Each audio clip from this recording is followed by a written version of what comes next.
Kemudian kenapa ada yang bertanya kepada saya, kenapa kebijakan lockdown tidak kita lakukan?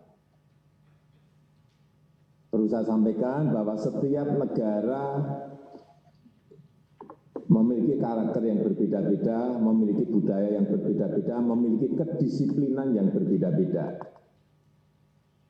Oleh sebab itu, kita tidak memilih jalan itu. Dan itu sudah saya pelajari.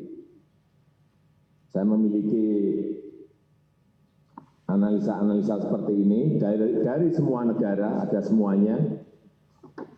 Kebijakan mereka apa, mereka melakukan apa, kemudian hasilnya seperti apa, semuanya dari Kementerian Luar Negeri, lewat dubes-dubes yang ada, terus kita pantau setiap hari.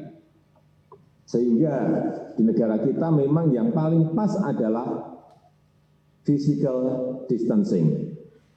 Menjaga jarak aman, itu yang paling penting.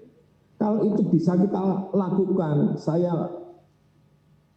yakin bahwa kita akan bisa mencegah penyebaran COVID-19 ini.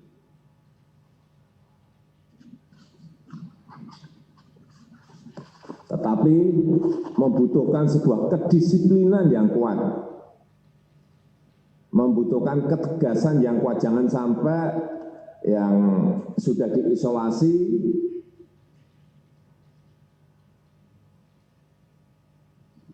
saya membaca sebuah berita sudah diisolasi masih membantu tetangganya yang mau hajatan.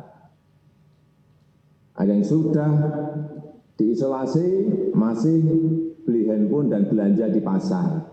Saya kira kedisiplinan untuk mengisolasi itu yang paling penting. Partial isolated, mengisolasi sebuah RW, mengisolasi sebuah kelurahan penting, tetapi betul-betul dengan sebuah kedisiplinan yang kuat. Kalau ini bisa kita lakukan, saya kembali lagi, saya meyakini bahwa skenario yang telah kita pilih akan memberikan hasil yang baik.